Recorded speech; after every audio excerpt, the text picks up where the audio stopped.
Hi everyone, welcome to Microeconomics 250 for HTB class. Today we're going to be presenting our Jugo Juice video PowerPoint. The group mates that were assigned to this will be myself, Shelby. I'm Kavita. And Cameron. I'm Din. And Braden. In our agenda today, we'll be going over the background of the company, Chapter 1, the economic problem, Chapter 2, the demand and supply, Chapter 3, more demand and supply, Chapter 4, elasticity, Chapter 6, short run in the cost, Chapter 7, long run in the cost, Chapter 8, perfect competition, Chapter 10, monopolies, and Chapter 11, imperfect competition, and we have recommendations for Jugo Juice to implement. Jugo Juice was founded in Calgary of 1998. The main product is to sell fresh-made juice and smoothies for customers. They also have started selling some other healthy food options for breakfast and lunch. Chapter 1 is all about economic problems, which basically says that resources are limited, but wants are unlimited. For a business like Jugo Juice, this means they constantly have to make choices about how to use their scarce resources, things like ingredients, labor, equipment, and time. And every choice has an opportunity cost. For example, if staff are busy preparing smoothies during a rush, the opportunity cost might be fewer smoothies being made.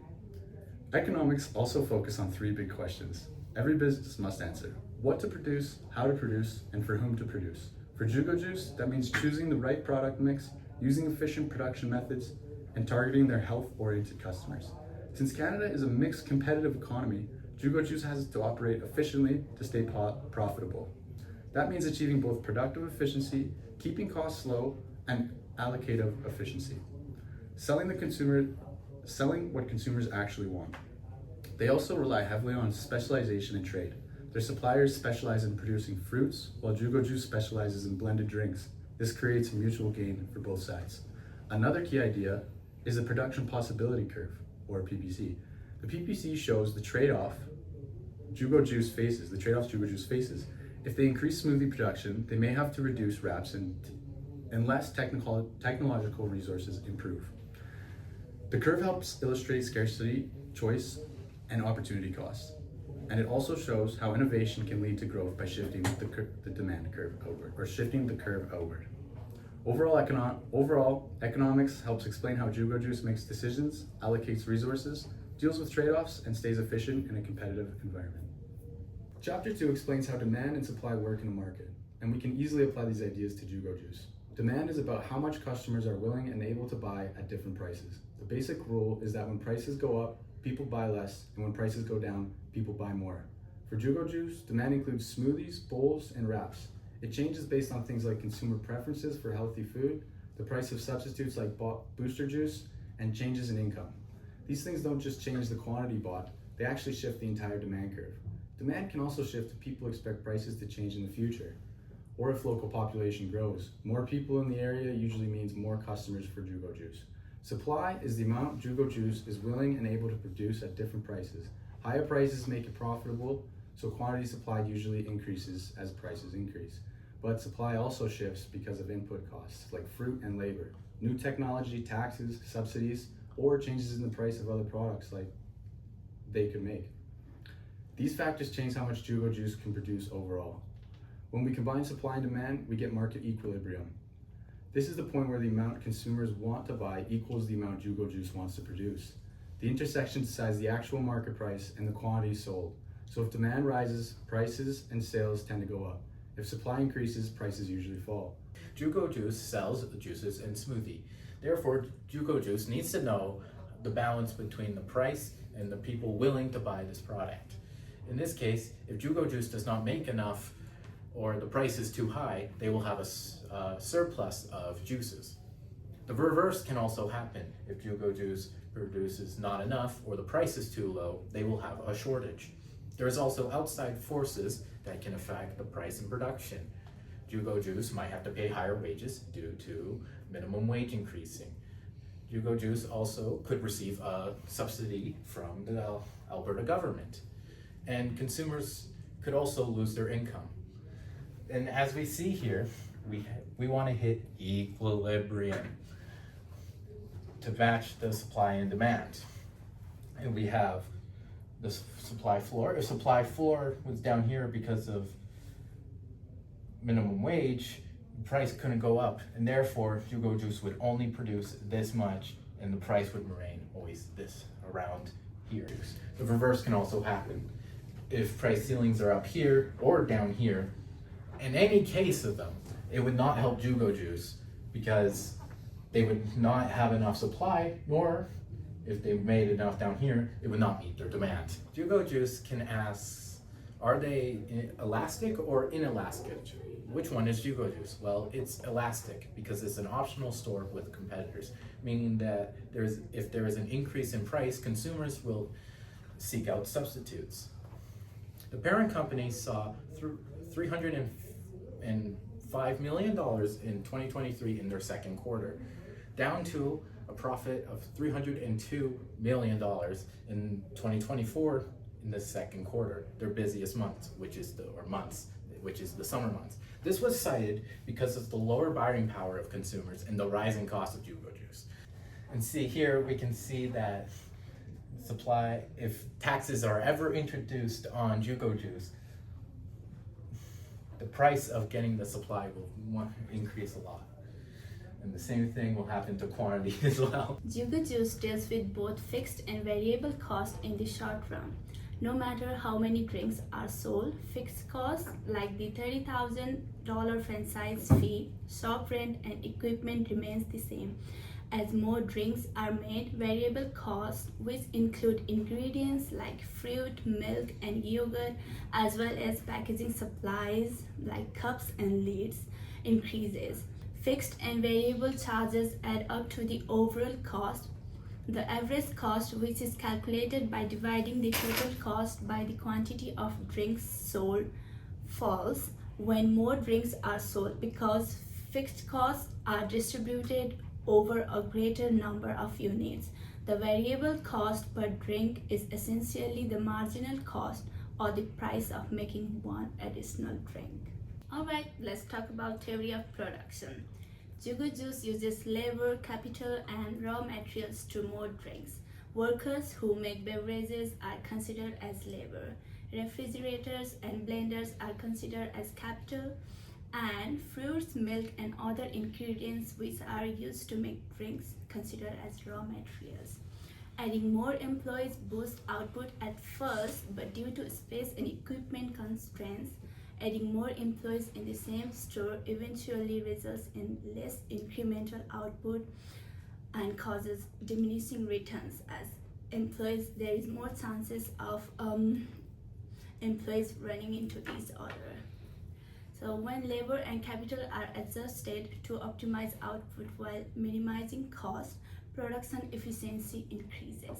Let's talk about long-run cost, covering up chapter 7. All expenses eventually become modifiable, allowing Jugo Juice to alter the size of its store, adding more staff or purchasing more effective machinery. The business can take advantage of economies of scale by growing or opening more locations, which will lower the average cost per drink. Jugo Juice also benefits from MTY's large purchasing power, which reduces the cost of supplies and ingredients. Over the time, these long-run tactics improve manufacturing efficiency and boost profit. Jugo Juice does not operate in perfect competition as it operates in a market where other firms have similar products, such as Booster Juice, Smoothies, Smoothie King, Starbucks refreshers, Tim Hortons cold beverages, grocery store smoothies, or ready-to-drink juices, and maybe some small independent smoothie shops. So for there to be perfect competition, it requires identical products and absolutely no market power. But this does not apply to chain brands like Jugo Juice, as there are bigger brands like Starbucks and Tim Hortons. So how has Jugo Juice responded to the rising competition? In recent years, companies have now dipped their foot into ready-to-drink, quick service drink products such as Tim Hortons with their line of cold quenchers, whether it be sparkling, frozen, or real fruit, or Starbucks refresher, McDonald's smoothies for even that matter, and so much more. All of these have tried to compete with Jugo Juice for market share. At the same time, Jugo Juice has also released many products such as wraps and other food options to compete with these companies. Although Jugo Juice is not a pure monopoly, it has some market power due to its brand strength, franchise network, and supplier contracts, all of which act like barriers, making it harder for other chains to enter and compete. Monopolies are protected because there are barriers to entry. Profits are maximized where marginal revenue is equal to marginal cost, but this doesn't mean that profitability is always guaranteed.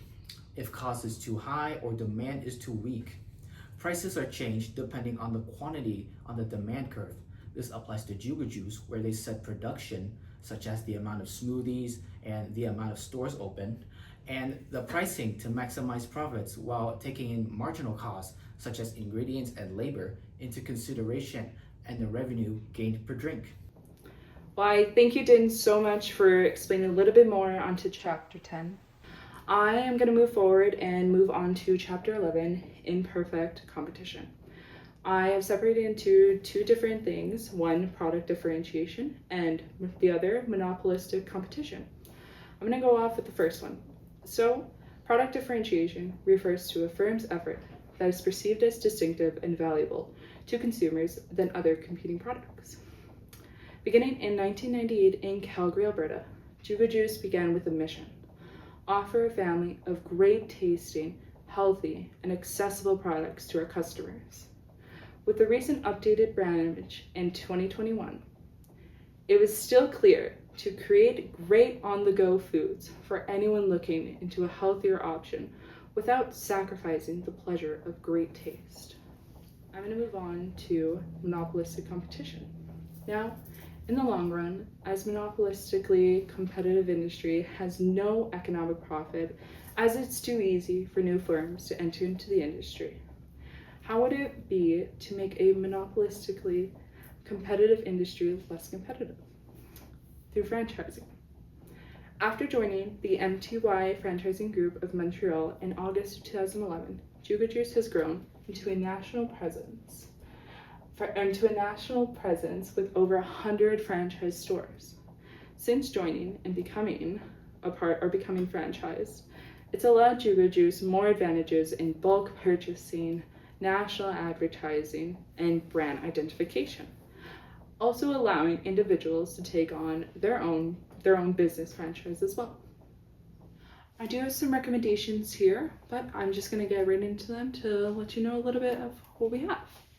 First off, I'd like to start with keeping prices stable to ensure competitiveness. While Jugo Juice prices are matched or in close range to other competing firms, it's important to be mindful of the monopolistic competitive market.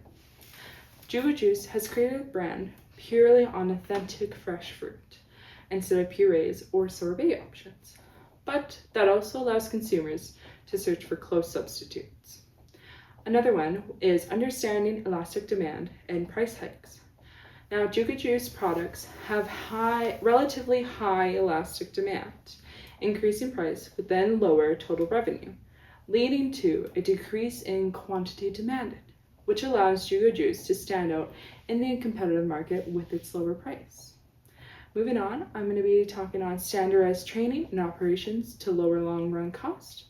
Now, they can strengthen and expand their standardized training and operational procedures to achieve economies of scale, which can reduce inefficiencies and spread those fixed costs, benefiting the firm as they would then lower the average cost per unit throughout the other franchising locations.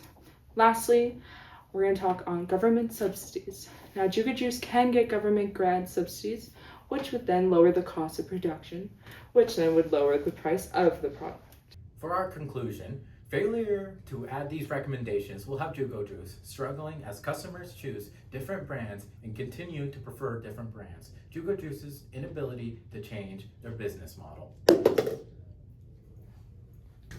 This is the references that we used in our project. Thank you all for listening. Have a great one, everyone. Cheers! I can't believe someone would actually pay $7. I mean, it's not even like worth it necessarily. I can just $7. Never gonna get that back.